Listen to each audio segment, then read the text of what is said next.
The antiseptic smell hit me first. Sharp, clinical, sterile. It always did. 8 months pregnant, and I'd grown accustomed to the scent of disinfectant clinging to my clothes, my hair, my skin. The waiting room of Dr. Morrison's private clinic hummed with quiet affluence. Leather chairs that didn't creak, abstract art that probably cost more than my annual salary, and a receptionist who smiled without showing her teeth. I shifted in my seat, trying to find a position that didn't make my lower back scream.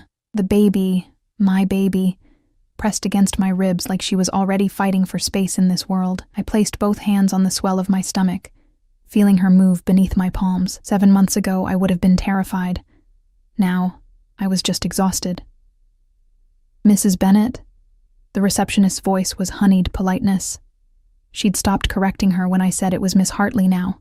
Divorced women made people uncomfortable, especially in places like this. Yes? I looked up, pushing a strand of dark hair behind my ear. It needed washing. Everything about me needed attention I couldn't afford to give. Dr. Morrison is running a few minutes behind. There's fresh water and tea in the corner if you'd like. I nodded, not bothering to stand. The effort seemed monumental. Instead, I reached for the magazine on the side table, something glossy about homes I'd never own and vacations I'd never take. The pages felt expensive beneath my fingertips, thick and smooth. 6 months. 6 months since I'd signed those papers in a lawyer's office that smelled like old books and broken promises. 6 months since Marcus had looked at me across that mahogany table, with eyes that held nothing.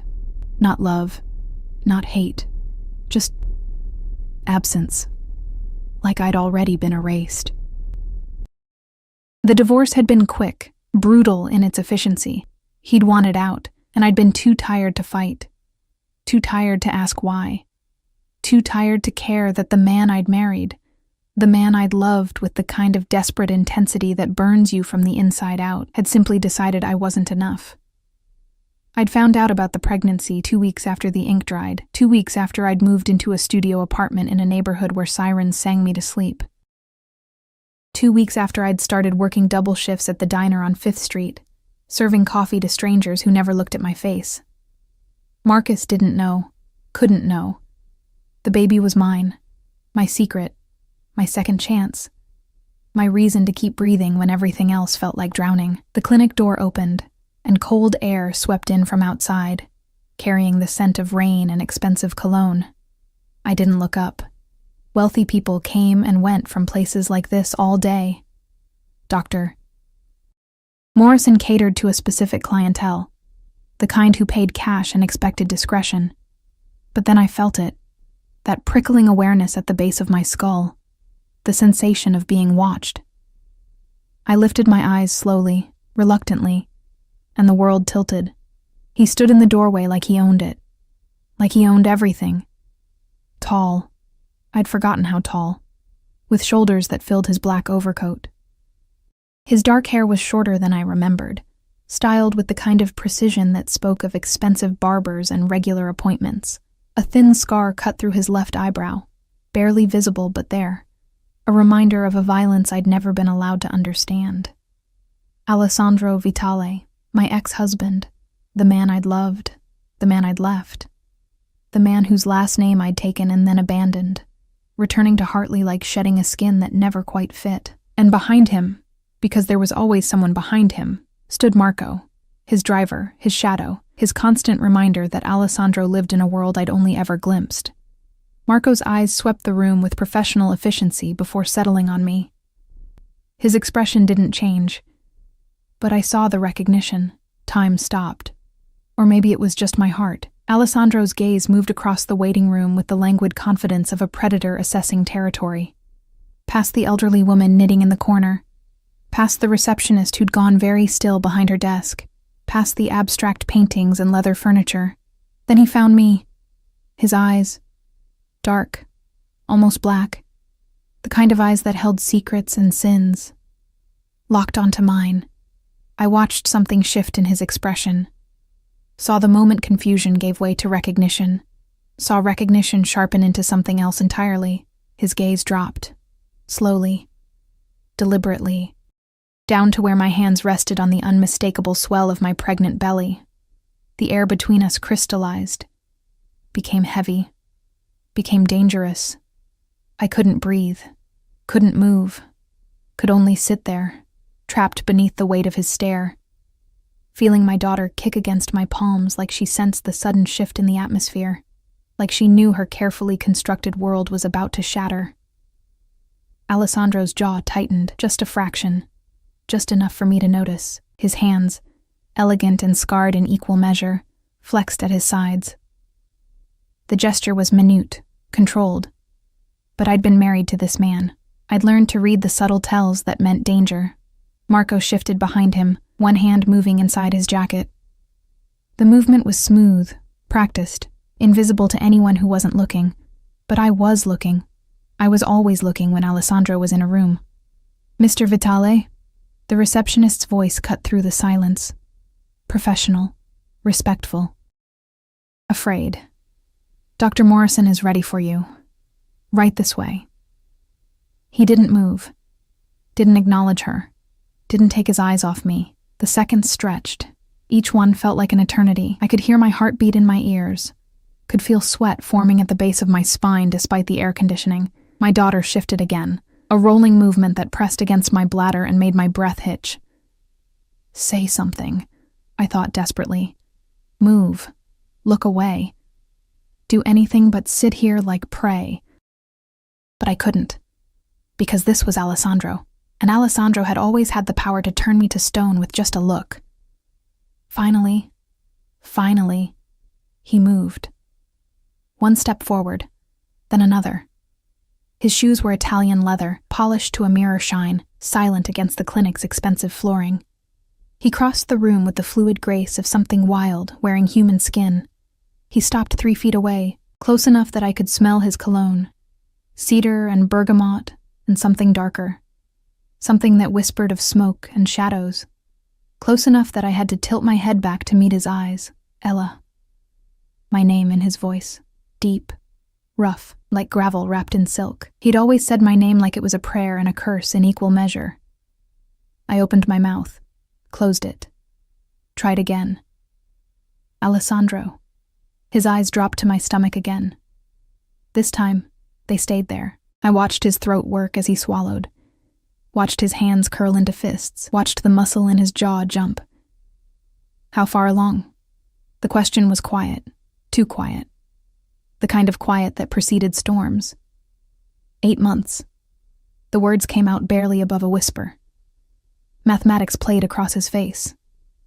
I could see him counting backwards, calculating, understanding. Mine? The single word held universes, hope, rage, possession, things I didn't want to name. I should have protected my daughter from this world of shadows and violence that clung to Alessandro like a second skin, but I'd never been good at lying to him. I started, but he moved. Suddenly, impossibly, he was crouching before me, eye level, close enough that I could see the flecks of gold in his dark irises, close enough that his heat radiated against my skin. His hand reached out, slowly, giving me time to pull away, and settled on my stomach, palm flat, fingers spread, covering where our daughter pressed against my womb. The touch was electric, gentle, reverent, completely at odds with the dangerous tension radiating from every line of his body. "Mine," he repeated. Not a question this time, a claim, a declaration, a promise. And beneath his palm, my daughter kicked. Alessandro's eyes flew to mine, wide, shocked. Something vulnerable flickering across his features before he could lock it down. His other hand joined the first, cradling my stomach like it was made of glass. "Ella." My name again, but different now. Breathless. Awed. "Ella, why didn't you tell me? We were divorced," I managed. "You didn't want—" "Don't." The word cracked like a whip. His hands tightened fractionally. "Don't tell me what I want." The baby kicked again, harder this time, and Alessandro's expression transformed. Wonder. Pure, unfiltered wonder, the kind of expression I'd never seen on his face before. "Mr. Vitale." The receptionist's voice held an edge of desperation now. Dr. Morrison is waiting. Alessandro didn't look at her, didn't look at anything but me and the child growing beneath his hands. Cancel it, he said, still not looking away, still touching me like I might disappear if he let go. Sir, I don't think. Marco. One word. One name. That was all it took. I heard Marco move, heard the receptionist's sharp intake of breath, heard the quiet murmur of voices and the unmistakable rustle of money changing hands. We're leaving, Alessandro said. His hand slid up to cup my face, thumbs brushing my cheekbones, eyes searching mine with an intensity that made my lungs forget how to work. You and me and our baby, we're leaving, right now. I have an appointment. I'll get you the best doctors in the country, the world, whatever you need. Alessandro, I can't just... Yes. He leaned closer, his forehead almost touching mine, his breath warm against my lips. You can. You will. Because that's my child, Ella, my daughter. And I have spent 6 months in hell thinking I'd lost you forever. I'm not losing you again. I'm not losing her. Do you understand? It wasn't a question. It was a vow. And God help me. I felt something crack open in my chest. Something I'd sealed shut the day I signed those divorce papers. You let me go, I whispered. The accusation hung between us. You signed the papers. You walked away. Pain flashed across his face. Raw. Real. I know. And I've regretted it every single day since. His hands trembled against my skin. Actually trembled. Let me fix this. Let me protect you. Both of you. Please. The please undid me. Alessandro Vitale didn't say please, didn't beg, didn't show weakness. But here he was, on his knees in a clinic waiting room, asking. My daughter kicked again, persistent, demanding, like she was casting her vote. Okay, I breathed. Not thinking, not planning, just feeling. Okay. Alessandro's eyes closed, just for a moment, like I'd given him something precious, something he thought he'd lost forever. When they opened again, they burned. Marco, he called, standing and pulling me up with him. His hand was gentle but unyielding on my elbow.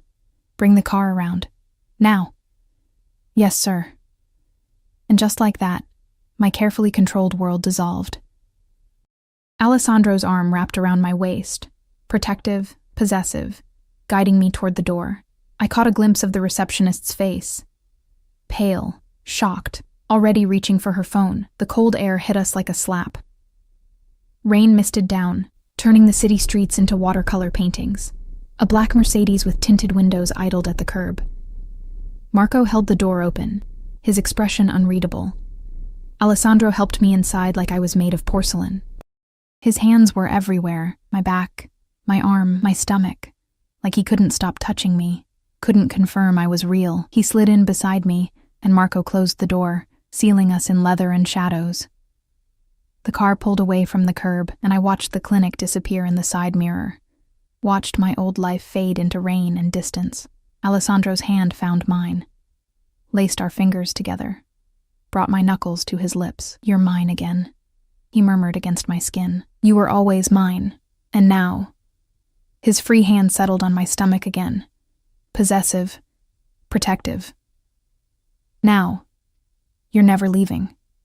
It should have terrified me, should have sent me running, but all I felt was the heat of his touch and the weight of his promise, and the undeniable truth that some prisons were made of devotion instead of bars.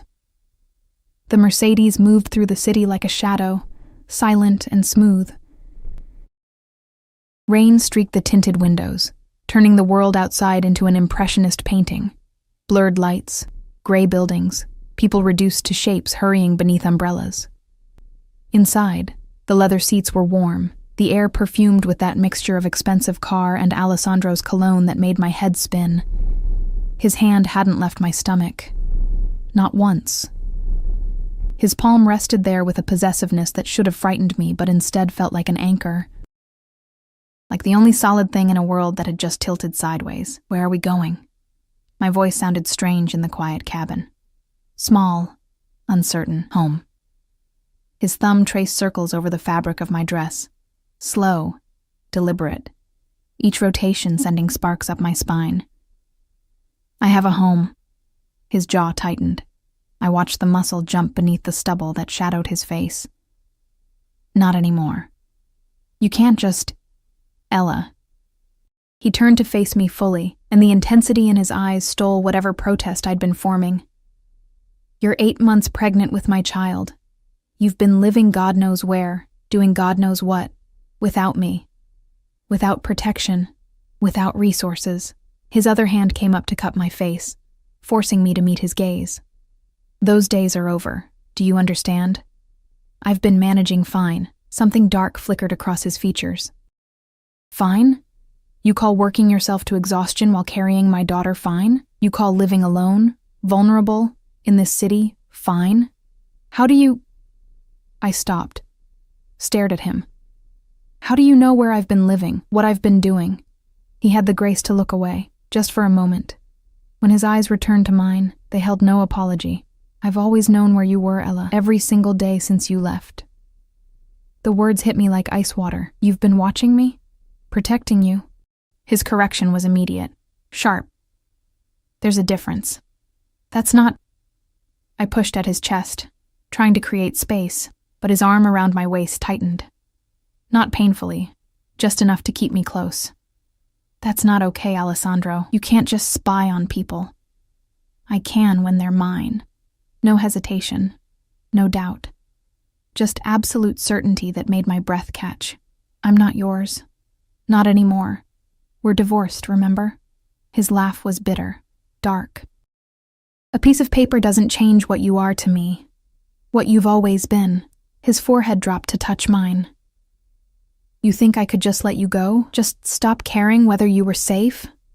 Whether you were eating? Whether you were... His hand on my stomach pressed more firmly. Whether you were carrying this, you signed the papers, I whispered. The accusation tasted like ash. You let me walk away. I thought I was doing the right thing. His voice cracked. Actually cracked. Alessandro Vitale, who I'd never seen show weakness, who moved through the world like violence wrapped in expensive suits, sounded broken. I thought I was protecting you. From me. From my world. From everything I touch that turns to poison. Then why? Because I was wrong. He pulled back just enough to look at me. Really look at me. Because 6 months without you has been hell. Because I wake up reaching for you and find nothing. Because I see your face in every crowd and it's never you. Because... He stopped, swallowed hard. Because I love you. I've always loved you. And finding out you're carrying my child, that you've been going through this alone. His hands trembled again. I can't. I won't. Not anymore.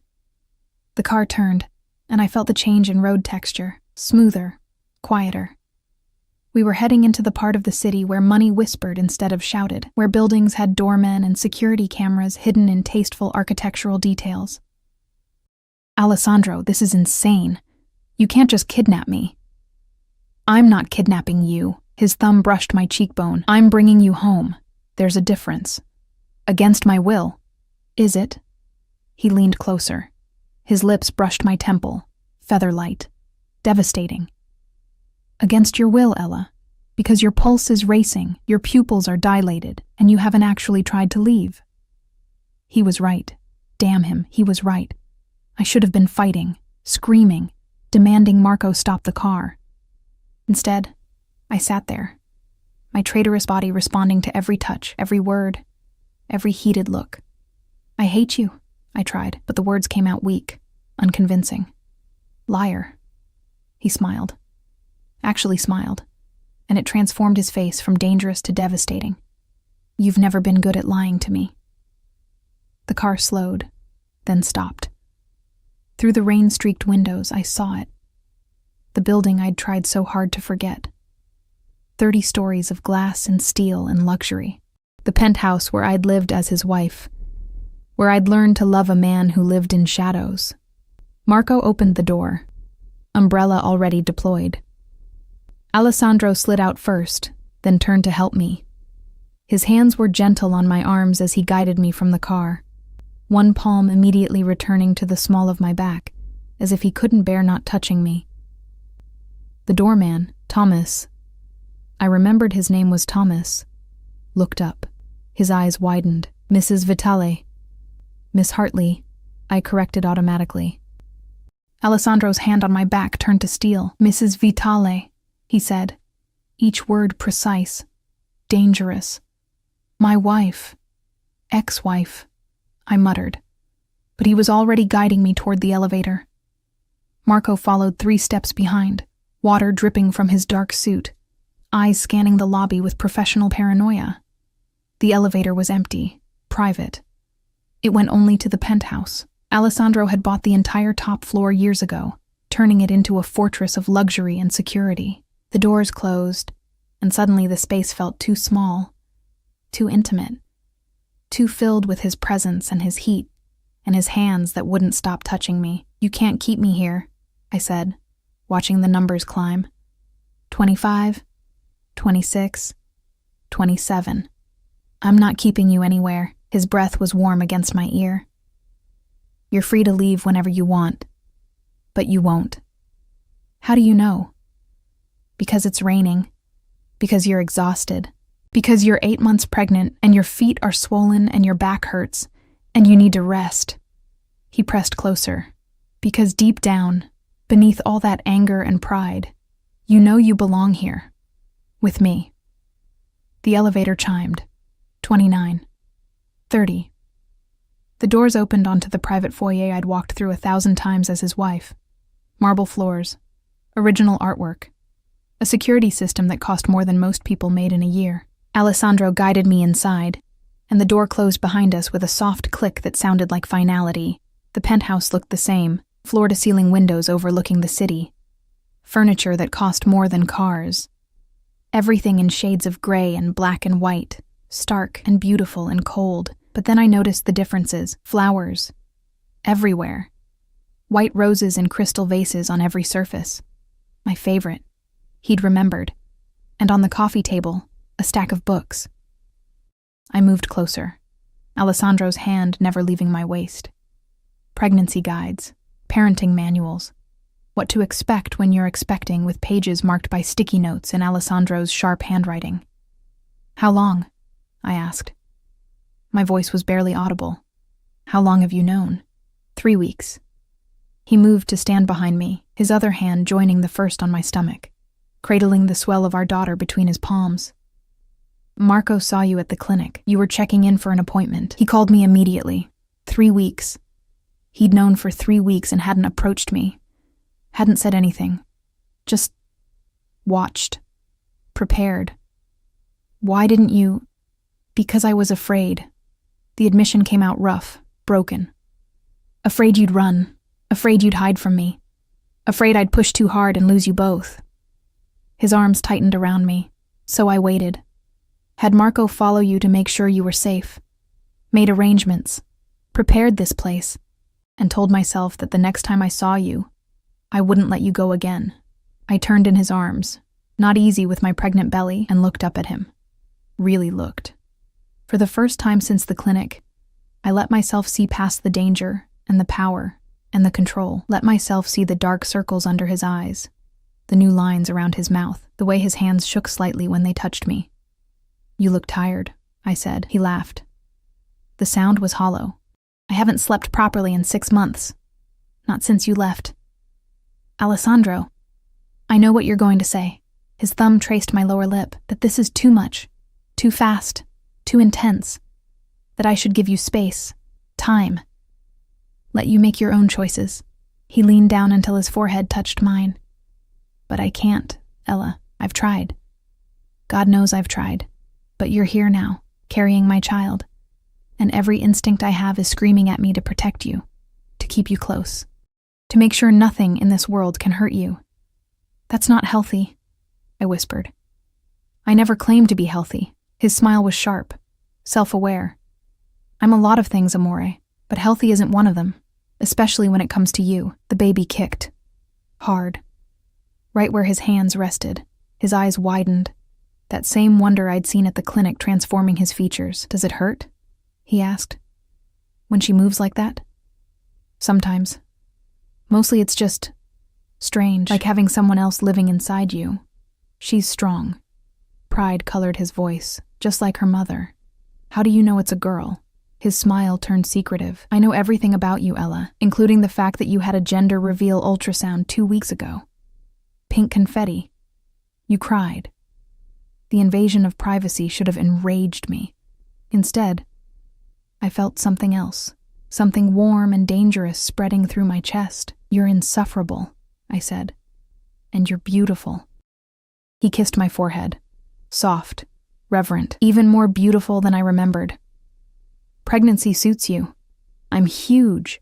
You're perfect. His hands roamed my stomach with a gentleness that contradicted everything I knew about him. Absolutely perfect. And she's perfect. And I'll be damned if I let either of you out of my sight again. Alessandro, you can't just... A phone buzzed. Alessandro's jaw tightened.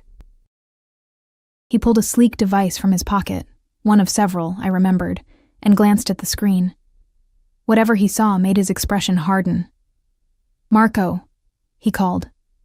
His second appeared from wherever he'd been hovering. Status: the clinic receptionist made 4 calls after we left, 2 to gossip sites, 1 to her sister, 1 to an unknown number. Alessandro's hand on my stomach tightened fractionally. Handle it. Already done. The photos are contained.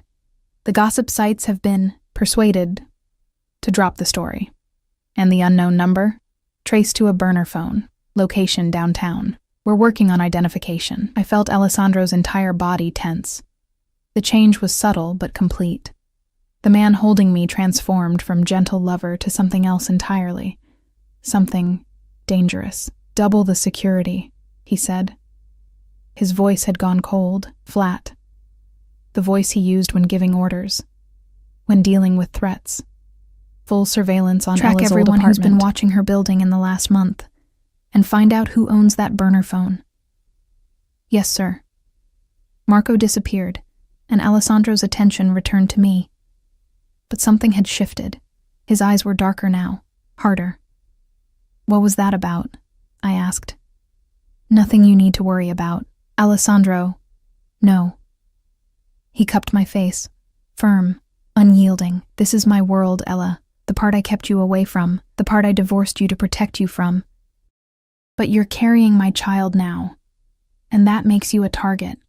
Whether you like it or not, fear, cold and sharp, slice through me. What kind of target?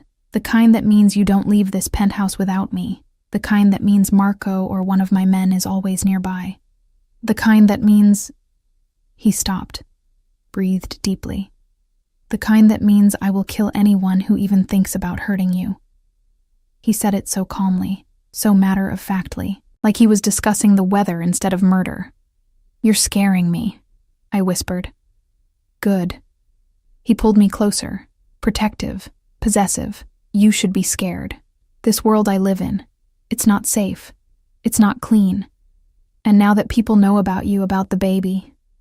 His arms tightened around me like a cage made of muscle and bone and desperate need. Now you're mine to protect, mine to guard, mine to keep safe no matter what it costs.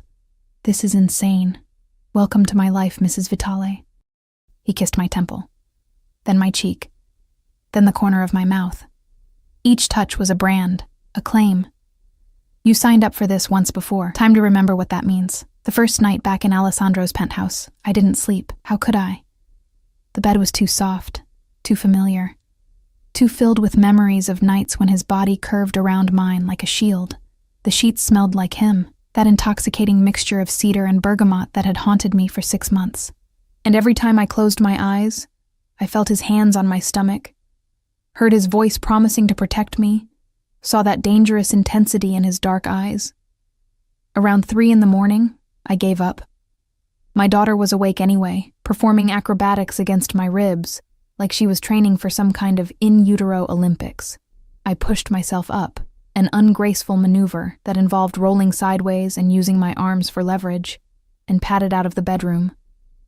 The penthouse was dark except for the city lights filtering through the floor-to-ceiling windows. 30 stories below, the world moved in streams of red and white, taillights and headlights painting rivers through the rain-slicked streets. From up here, Everything looked small, manageable, safe. I knew better. Can't sleep? I jumped, hand flying to my chest. Alessandro stood in the doorway of his office, backlit by the glow of multiple computer screens. He'd changed from his expensive suit into black pants and a white shirt with the sleeves rolled up, exposing forearms corded with muscle and decorated with scars I'd traced 100 times with my fingertips. "You scared me," I breathed. "I'm sorry." He moved toward me with that predatory grace that always made my pulse quicken. "I heard you moving around, wanted to make sure you were all right." "I'm fine. Just restless." His eyes dropped to my stomach. They always dropped to my stomach now, like he couldn't help himself, and softened. "She's active tonight?" Apparently she's nocturnal. A smile ghosted across his lips. Genuine. Warm, the kind of smile I'd fallen in love with before I understood what loving Alessandro Vitale really meant. "Takes after her father." He closed the distance between us and, without asking permission, placed both hands on the swell of my belly. The touch was becoming familiar again. Natural. Like his hands belonged there. Our daughter kicked against his palms, and his smile widened. "Strong," he murmured. "Definitely takes after her father." "Stubborn," I countered. "Definitely takes after her father." He laughed. Actually laughed. And the sound warmed something in my chest I'd thought frozen. His forehead dropped to touch mine. And for a moment, we just stood there in the darkness, connected by our daughter's movements between us. "Come here," he said finally, taking my hand. "I want to show you something." He led me down the hallway to a door I'd assumed was still the guest room. But when he opened it, I forgot how to breathe. A nursery. Complete and perfect, and exactly what I would have designed if I'd had unlimited resources, and someone who understood me completely. The walls were painted a soft sage green, calming, gender-neutral. Exactly what I'd once told him I'd want for a baby's room during a late-night conversation I thought he'd forgotten. A white crib stood against one wall, already made up with sheets patterned with delicate woodland creatures. A rocking chair sat by the window, positioned to catch the morning light. Shelves lined with books, board books, picture books, classics I'd loved as a child. And in the corner, a mobile hung above a changing table, tiny felt stars and moons spinning slowly in the air conditioning's gentle current. "When did you—" I couldn't finish the sentence, couldn't process that he'd done this. In 3 weeks. While I'd been struggling alone in my studio apartment, trying to assemble second-hand baby furniture from online marketplaces. The day after Marco told me, his hand found the small of my back again, that constant point of contact he seemed to need. I had designers working around the clock, told them to create the perfect room for our daughter. "Alessandro, this is too much. It's not enough." He turned me to face him, his hands framing my face with a gentleness that contradicted the intensity in his eyes. "Nothing I do will ever be enough to make up for not being there these last months. For not knowing. For not protecting you. I didn't tell you. You shouldn't have had to." His thumbs traced my cheekbones. "I should have known. Should have felt it somehow. You're my wife. Ex-wife." His jaw tightened. "That changes. Tomorrow." I blinked. "What? We're getting remarried. I've already made arrangements. You can't just—" I pushed at his chest, but he didn't budge. "Alessandro, you can't just decide we're getting married again. That's not how this works." "Then tell me how it works." He backed me gently against the wall, caging me in with his arms on either side of my head. Not threatening. Just present. Unavoidable. "Tell me how I'm supposed to let my pregnant wife live separately from me. Tell me how I'm supposed to sleep knowing you and our daughter aren't protected. Tell me," his voice cracked. "Tell me how I'm supposed to survive losing you again. You're the one who let me go. Biggest mistake of my life." He leaned closer, his breath warm against my lips. "One I'm not repeating. You're mine, Ella. You've always been mine. And that baby you're carrying, she's mine too. My family. My responsibility. My everything. This is crazy. Yes." No hesitation, no denial. "I'm crazy about you. Crazy protective. Crazy obsessed. I've always been crazy when it comes to you." His hand slid down to rest on my stomach again. "But now there's her to think about, and I promise you, Amore, I will burn this entire city down before I let anything happen to either of you." The scariest part was that I believed him. "I need time," I whispered, "to think, to process all of this." "You have until tomorrow afternoon, Alessandro. Non-negotiable." He kissed my forehead, soft, final. "We're doing this right, legal, binding, unbreakable. You'll have my name again, my protection, my resources, everything that's mine becomes yours." "I don't want your money." "I know." His smile was tender, devastating. "That's one of the reasons I love you. You never wanted any of this, the wealth, the power, the status. You just wanted me. I wanted the version of you that didn't terrify me. That version doesn't exist." Brutal honesty. "I am terrifying, Ella. I've done things that would make you run screaming. I've hurt people, destroyed lives, built an empire on blood and fear and ruthlessness." His hands tightened on my stomach, protective, possessive. "But I have never, not once, hurt you, and I never will.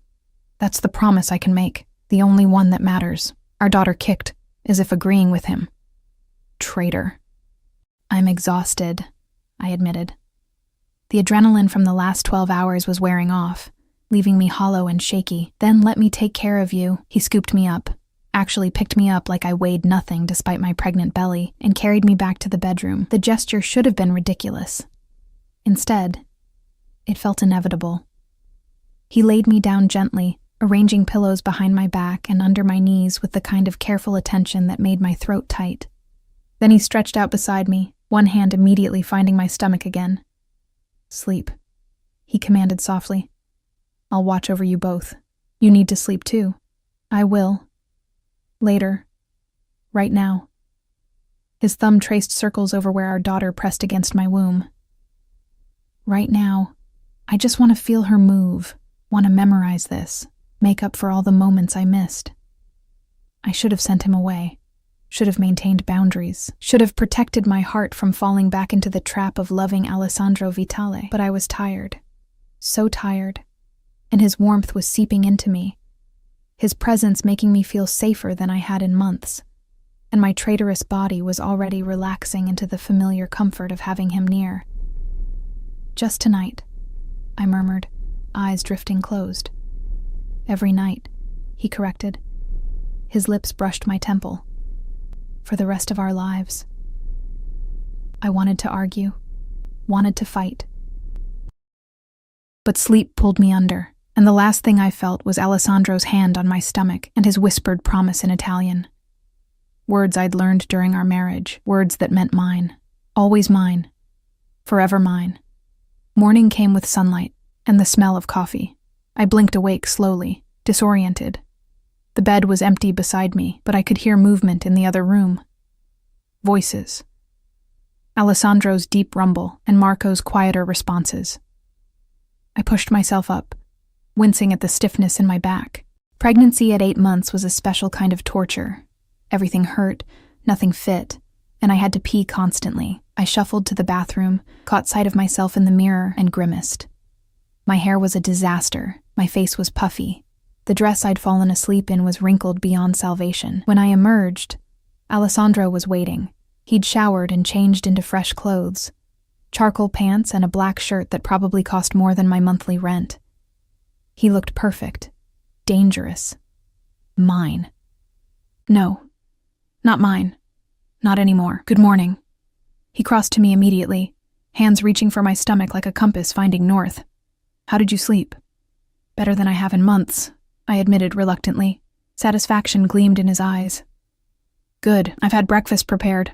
Come." He guided me to the dining room, where the table was laden with enough food to feed an army. Fresh fruit, pastries, eggs prepared 3 different ways, toast, juice, coffee. "Decaf," I noted. He'd remembered. "This is too much," I said. "You need to eat. For her." His hand hadn't left my lower back, that constant proprietary touch that was becoming normal again. "Sit. I'll fix you a plate." "I can fix my own plate. I know you can." He pulled out a chair, waiting. Humor me. There was something in his voice, something vulnerable beneath the command. So I sat and watched as he filled a plate with careful attention to nutrition and variety, remembering what I liked, what made me nauseous, what I craved. He set it before me and took the seat beside mine, close enough that our thighs touched, close enough that I could feel his heat. His attention never wavered from me as I ate, dark eyes tracking every bite like he was memorizing it. "Stop staring," I said around a mouthful of scrambled eggs. "Can't help it." His hand found my knee under the table. "Squeeze gently. I've missed watching you do ordinary things. Eating, reading, existing. That's creepy."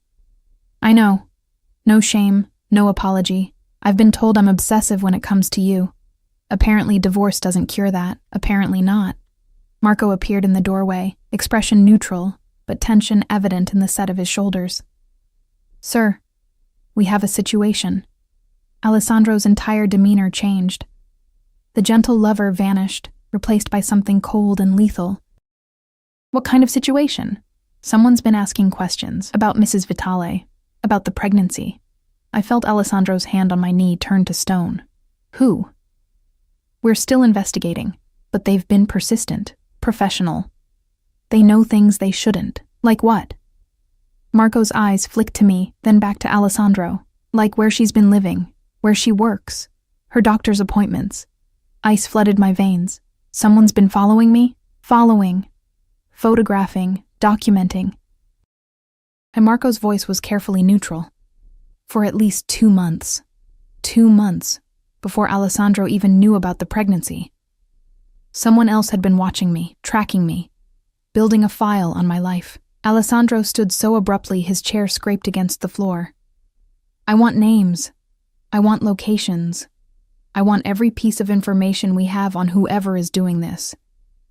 His voice was deadly calm, the kind of calm that preceded violence. "And I want it within the hour. Already working on it."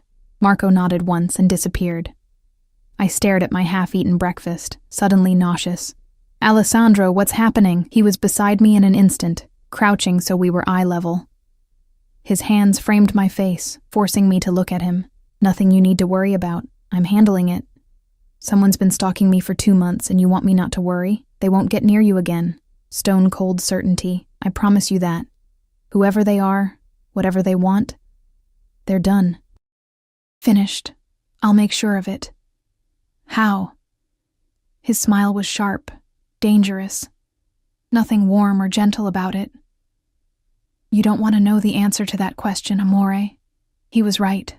I didn't.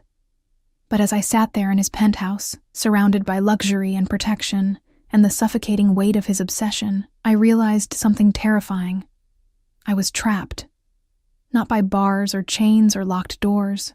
Trapped by my own heart, by the daughter growing inside me who kicked whenever he spoke.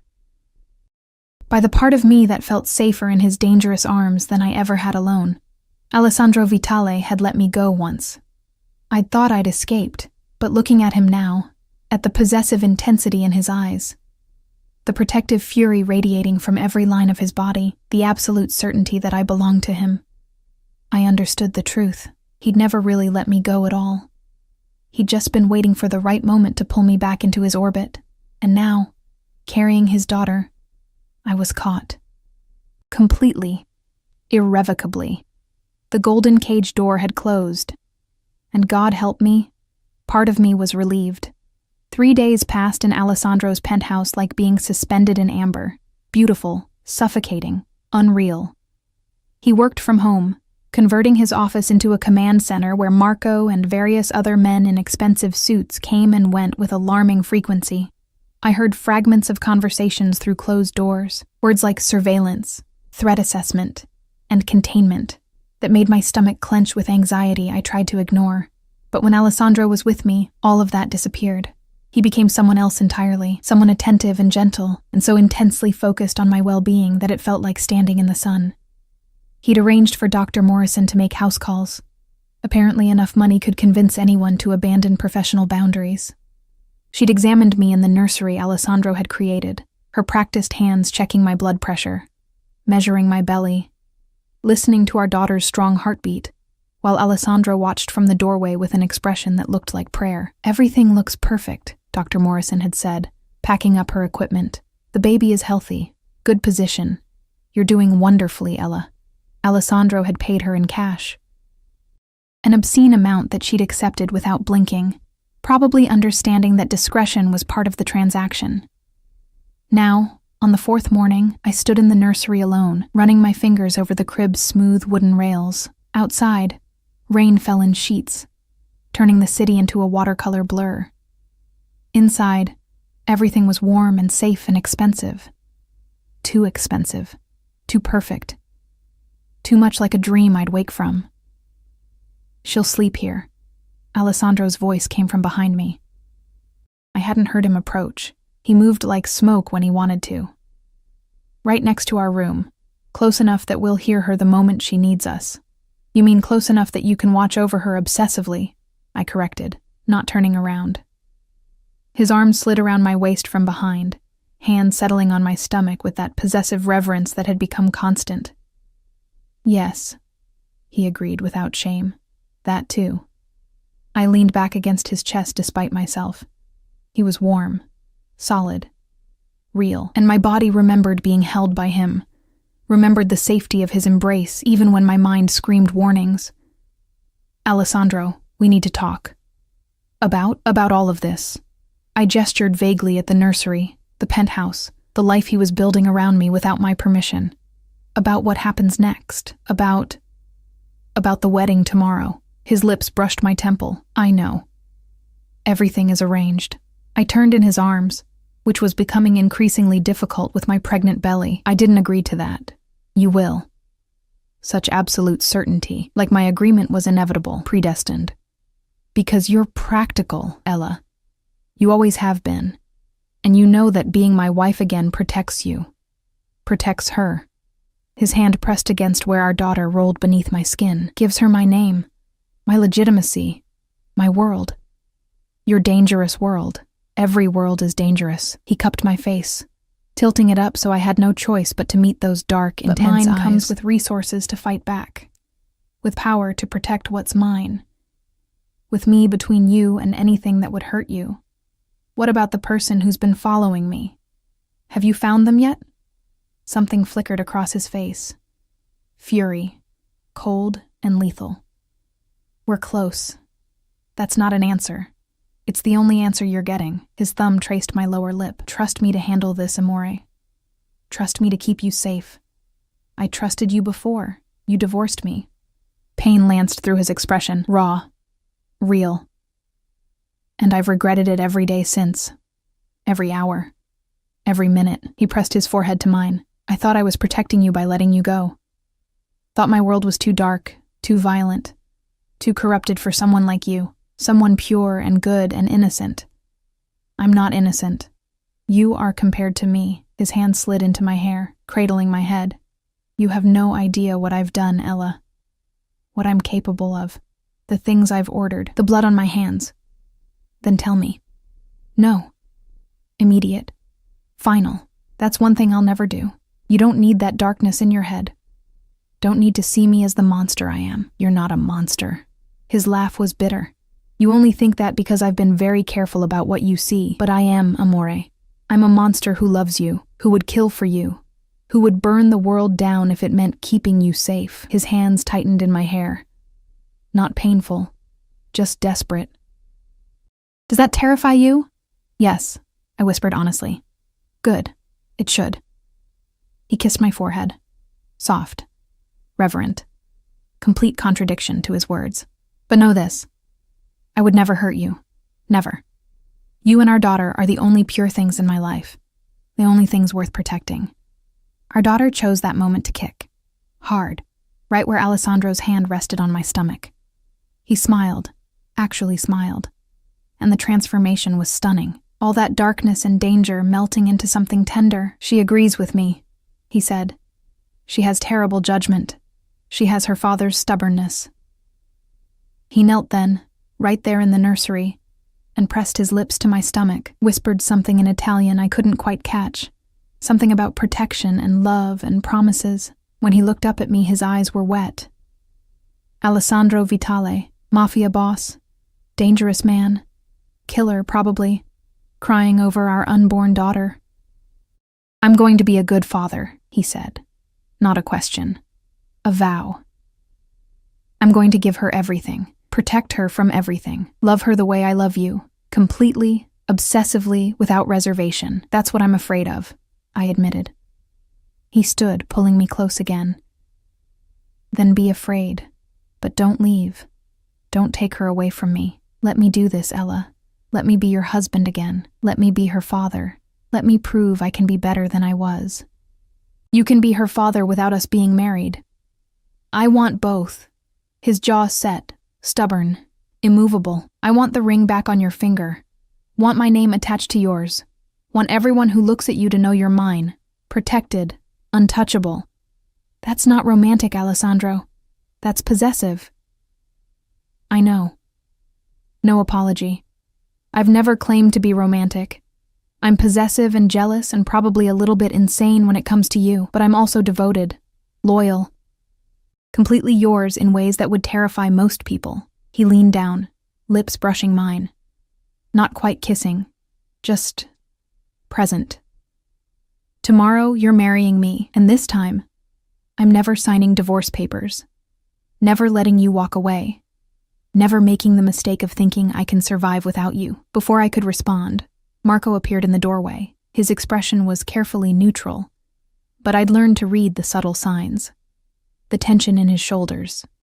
The way his hand rested inside his jacket where I knew he kept a gun. "Sir, we found him." Alessandro's entire body went rigid. "Where?" "Downtown, warehouse district. He's been staying in a room above a pawn shop. We have eyes on the location. Equipment? Professional-grade surveillance, multiple cameras, files on Mrs. Vitale going back 4 months." Marco's eyes flicked to me, then away. "And others." "Others?" I asked. My voice sounded thin, afraid. Alessandro's hand on my back pressed more firmly. Protective. "How many others?" "6 that we've identified so far. All women, all pregnant, all," Marco hesitated, "all connected to families in our world." The room spun. I grabbed Alessandro's arm for balance, and he immediately wrapped himself around me, supporting my weight. "He's targeting pregnant women?" I managed. "Appears so." Marco's voice was professionally calm. Like he discussed sociopaths targeting vulnerable women every day. Maybe he did. "We're still piecing together his endgame." "I want him."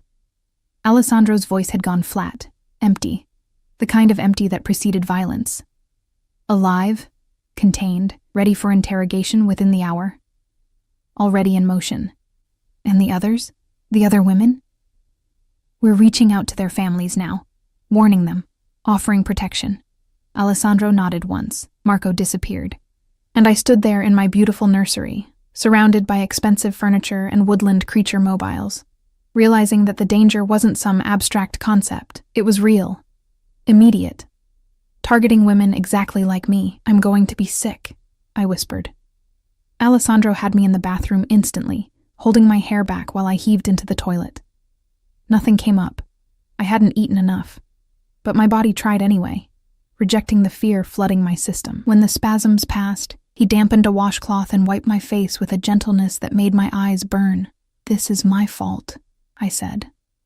Tears were streaming down my cheeks now, hot and unstoppable. If I hadn't left you, if I'd stayed, none of this would have happened. I'd have been protected. "Stop."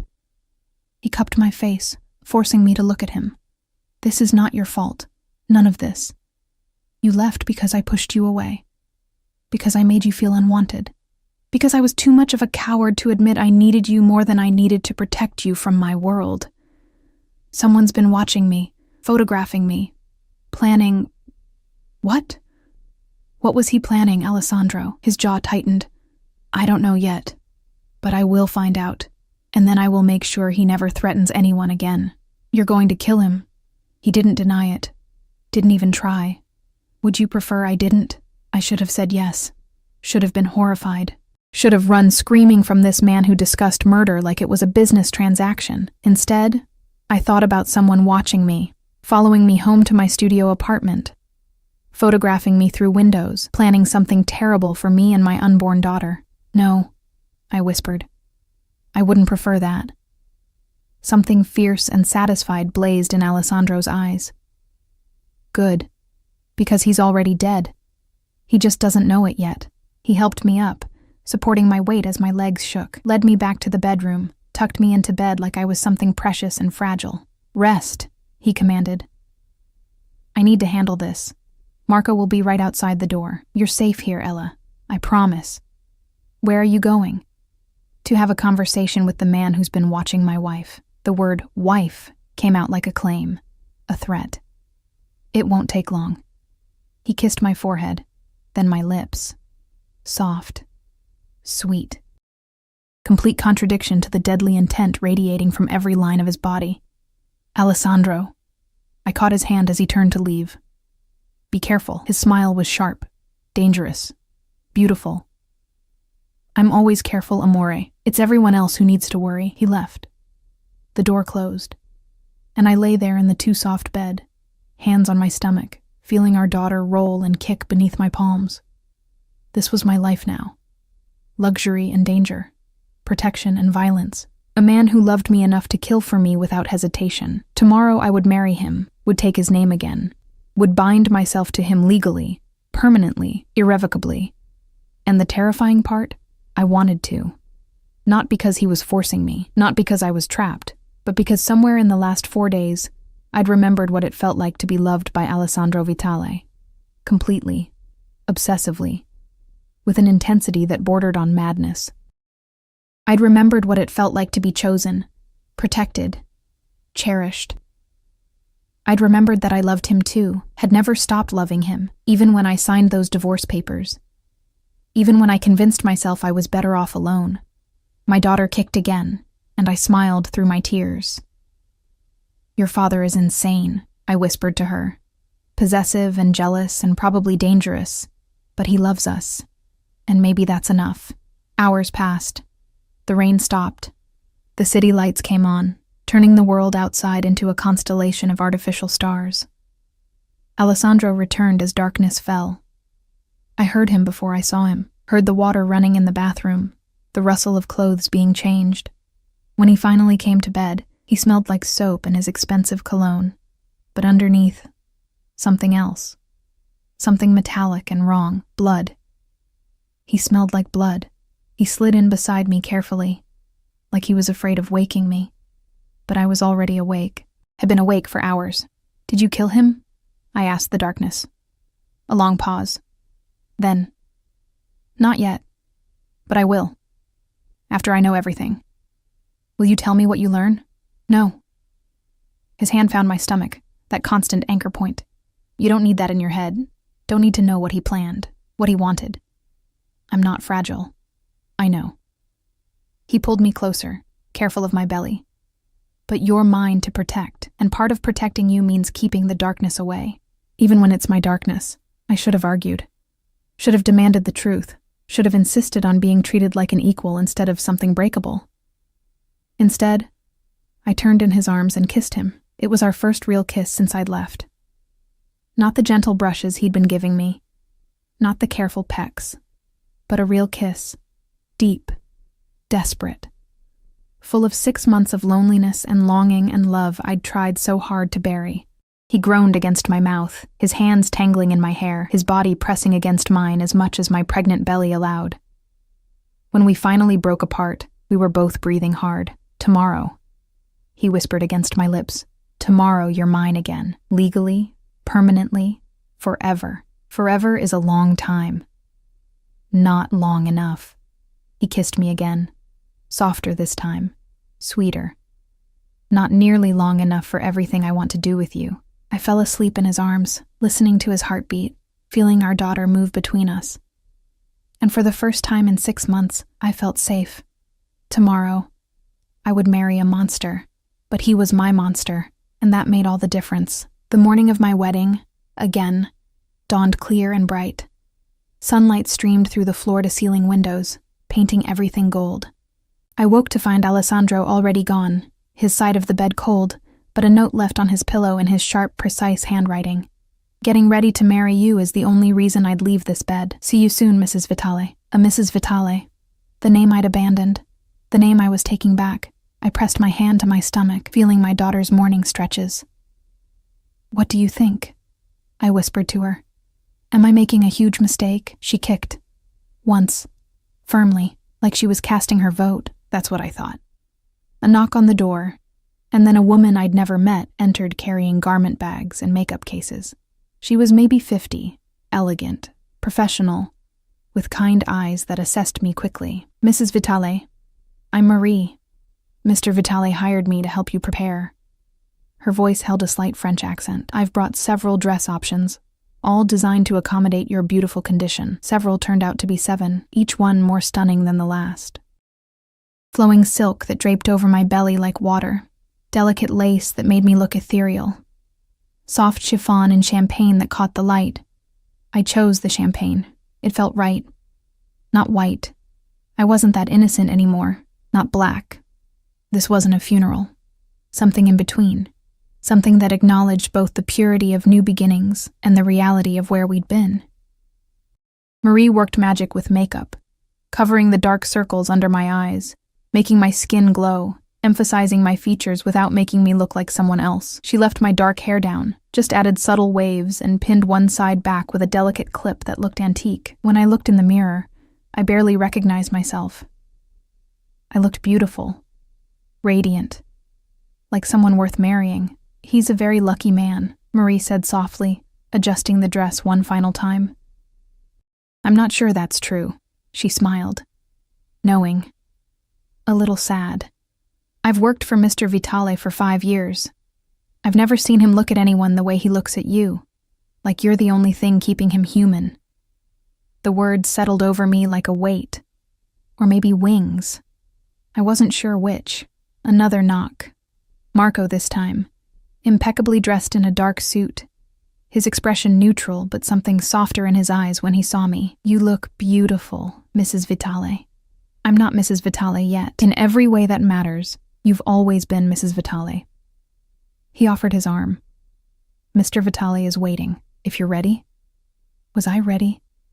To bind myself to a man who divorced me once, who lived in shadows and violence, who loved me with an intensity that was probably unhealthy. My daughter kicked again, insistent, demanding. I'm ready, I said. Marco led me through the penthouse to a room I'd never seen before. Alessandro must have had it specially prepared because it had been converted into something magical. White flowers everywhere, roses, peonies, orchids, their scent filling the air. Candles flickered despite the daylight, adding warmth and romance. A small altar stood at one end, where a judge waited in official robes. And there, turning as I entered, was Alessandro. He wore a black tuxedo that fit him like a second skin, perfectly tailored to his broad shoulders and lean waist. His dark hair was styled back, emphasizing the sharp angles of his face, the intensity of his eyes. The scar through his eyebrow caught the light. He looked dangerous, powerful, devastating. But it was his expression that stole my breath. Pure, undiluted wonder. Like I was something miraculous, something impossible, something worth dying for.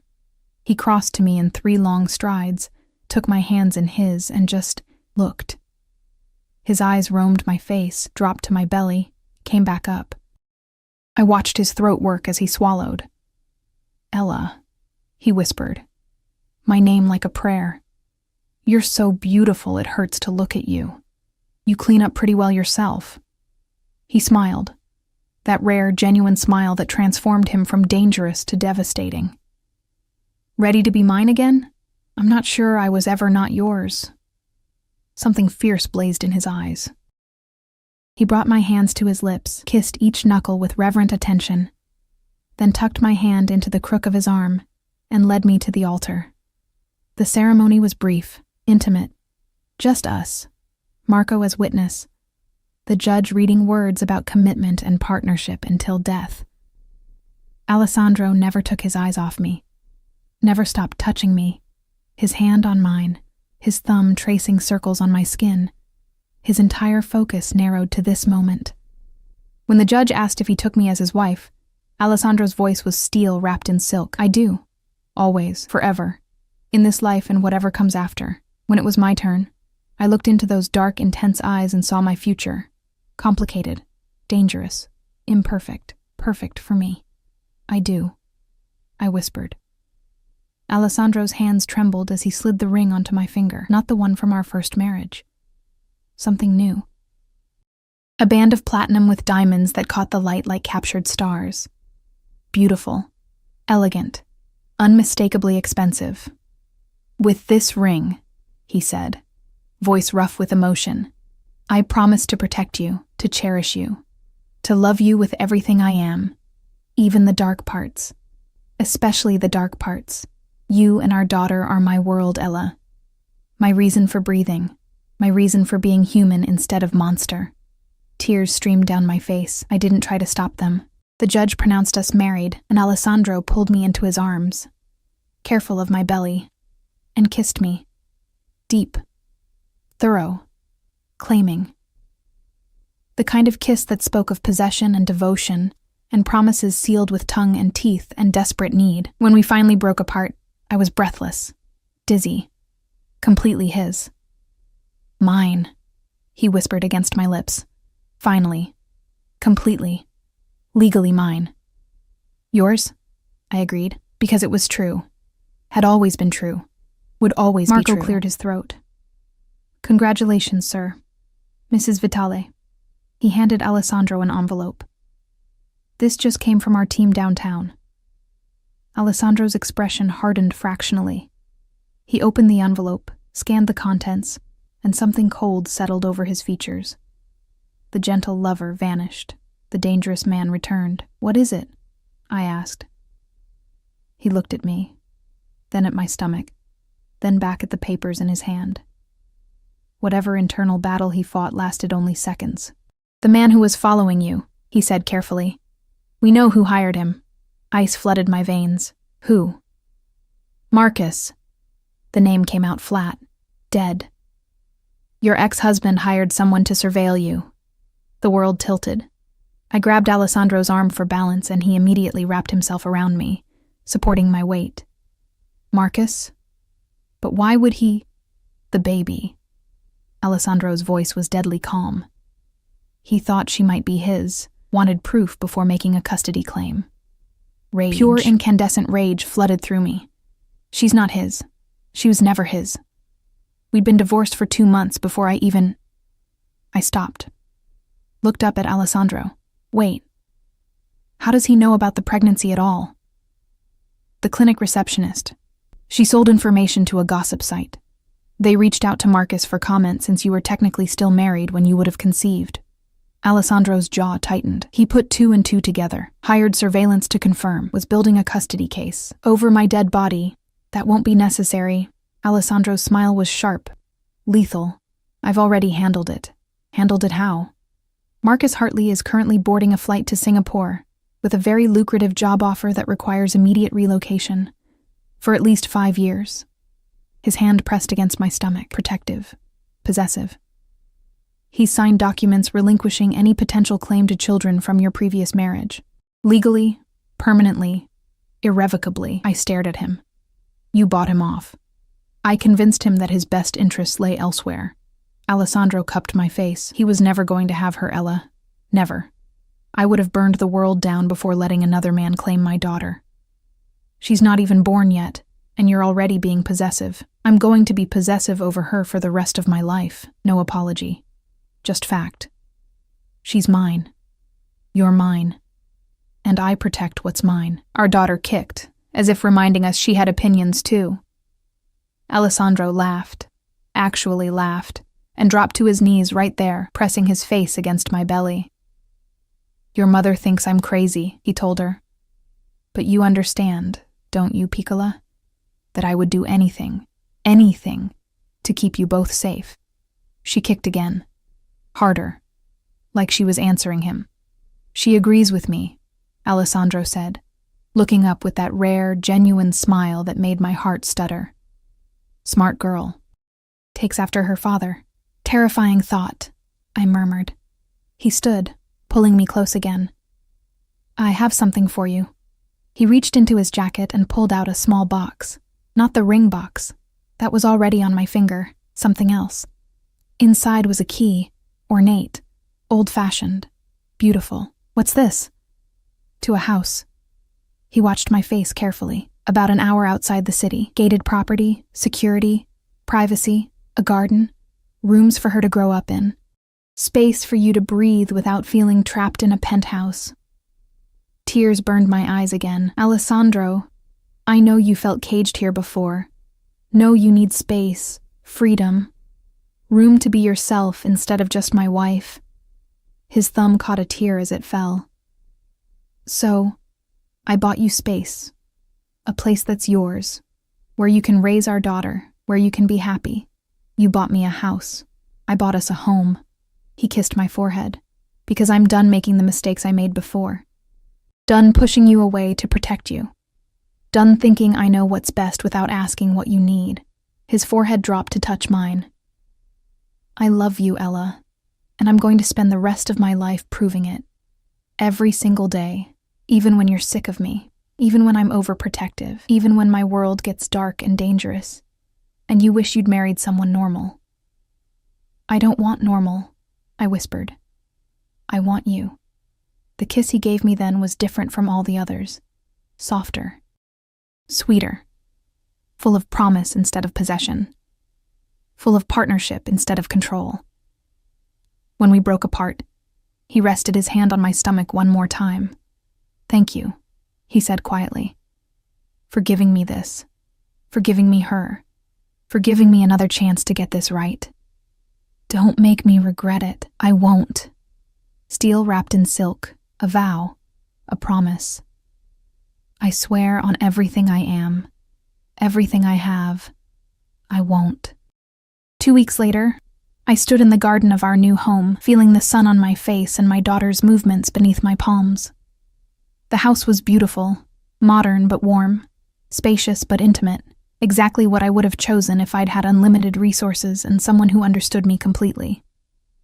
Alessandro had been true to his word. He worked from a home office, refusing to leave me for more than a few hours at a time. He attended every doctor's appointment, read every pregnancy book, prepared the nursery with meticulous attention to detail. He was there when I couldn't sleep, when my back ached, when I craved strange foods at midnight. He was there. Constantly. Completely. Sometimes overwhelmingly, but he was also gentle, patient. Understanding when I needed space. Backing off when I asked. Learning to love without consuming. Marco had found us in the garden one afternoon, his expression carefully neutral as always. The surveillance equipment has been destroyed, he reported. All files deleted. The man responsible has been dealt with. He paused. Permanently. Alessandro had simply nodded, no elaboration, no details. Just acceptance that some problems were solved with violence. I should have been horrified, should have questioned what permanently meant. Instead, I felt relief, and maybe that made me a monster too. Now, as I stood in the garden feeling the first real contractions ripple through me, I called for Alessandro, not panicked, just certain. It's time, I said when he appeared, instantly alert. His eyes went wide, then focused, then determined. Within minutes, we were in the car. Marco driving, Alessandro beside me in the back, holding my hand, timing contractions, murmuring reassurances in Italian and English. The hospital was a private facility, top tier, where Alessandro had apparently made arrangements weeks ago. They were expecting us, had a suite prepared, had the best obstetrician in the state on call. Labor was long, painful, exhausting. But Alessandro never left my side. Not when I cursed him. Not when I cried. Not when I screamed that I hated him, and this was all his fault. He just held my hand and told me I was strong. Told me I could do this, told me our daughter was almost here. And then she was. Small. Perfect. screaming her fury at the world with impressive volume for someone who weighed barely 7 pounds. The nurse placed her on my chest, and I looked down at her tiny face, Alessandro's eyes, my nose, a shock of dark hair, and felt my heart crack open completely. "She's perfect," I whispered. "She's ours." Alessandro's voice was thick with emotion. His hand settled on our daughter's head, careful and reverent. Completely, absolutely ours. They took her to clean and measure while the doctor finished with me. When they brought her back, swaddled and calm, Alessandro reached for her with shaking hands. I watched him hold our daughter for the first time, watched his expression transform into something I'd never seen before. Pure, unguarded love, wonder, awe, fear. "Hello, Piccola," he whispered to her. "I'm your father, and I promise you, I swear to you, nothing in this world will ever hurt you. Not while I'm alive. Not ever." She opened her eyes, dark, unfocused, searching, and seemed to look right at him. Alessandro broke. I watched tears stream down his face, watched this dangerous man who killed without hesitation cry over the tiny person in his arms. "I love you," he told her. "More than I knew I could love anything. You and your mother. You're everything. My whole world. My reason for being human." He looked up at me then, and the love in his eyes was almost painful to witness. "Thank you," he said, "for her. For this. For giving me a reason to be better than I am." "You're already better than you think," I said softly. "I'm going to spend the rest of my life proving that to both of you." He sat beside me on the bed, careful not to jostle our daughter. What should we name her? We'd discussed names, made lists, debated endlessly. But looking at her now, there was only one name that felt right. "Sophia," I said. "It means wisdom, hope, light in darkness." Alessandro's smile was Sophia radiant. Vitale. Perfect. He kissed my forehead, then Sophia's, then looked at both of us like we were miracles. "My girls," he whispered. "My whole world." Months passed. Sophia grew from tiny newborn to smiling baby, the house filled with her laughter, her cries, her endless curiosity. Alessandro was completely, absolutely devoted. Changing diapers at midnight, walking the floors when she wouldn't sleep, reading to her in Italian and English from the moment she could focus on his face. He was overprotective, yes. The house had security that would make the Pentagon jealous. He vetted every nanny, every doctor, every person who came within 10 feet of his daughter. But he was also gentle, patient, present in ways I'd never expected. And with me, he was everything. Attentive, loving, still possessive, still intense, but tempered now by understanding, by compromise, by genuine partnership. We had date nights, Marco babysitting with an entire security team as backup. We had quiet mornings in bed while Sophia napped. We had arguments and makeups and all the messy, complicated reality of building a life together. It wasn't perfect. His world was still dark, still dangerous. There were still nights when he came home smelling like violence, when Marco delivered reports that made his jaw tighten, when I remembered exactly what kind of man I'd married. But he was my man, and I was his woman. And together, we were Sophia's parents. That was enough. More than enough. One evening, as I stood in Sophia's nursery watching Alessandro rock our daughter to sleep, singing softly in Italian, I felt complete peace settle over me. This was my life. Complicated, imperfect, sometimes terrifying, but mine. Alessandro looked up, caught me watching, and smiled. "Come here, amore." I crossed to them, and he pulled me into his free arm, holding both of us, his girls, his world. "I love you," he whispered against my hair. "Both of you. More than I have words for. I love you too," I said, and meant it completely. Sophia sighed in her sleep, content and safe in her father's arms. And I realized that sometimes the golden cage wasn't a cage at all. Sometimes it was just home. Sometimes the monster turned out to be the hero. And sometimes, love that felt like possession was actually just devotion wearing an intense disguise. Alessandro kissed my temple, then Sophia's head, then looked at me with eyes full of promises kept and futures yet to come. "Forever," he said, not a question. A fact. "Forever," I agreed, because some things, some people, were worth falling for, worth staying for, worth building a life for, no matter how complicated or dangerous or absolutely insane that life might be. This was ours, messy and beautiful and real, and I wouldn't trade it for anything.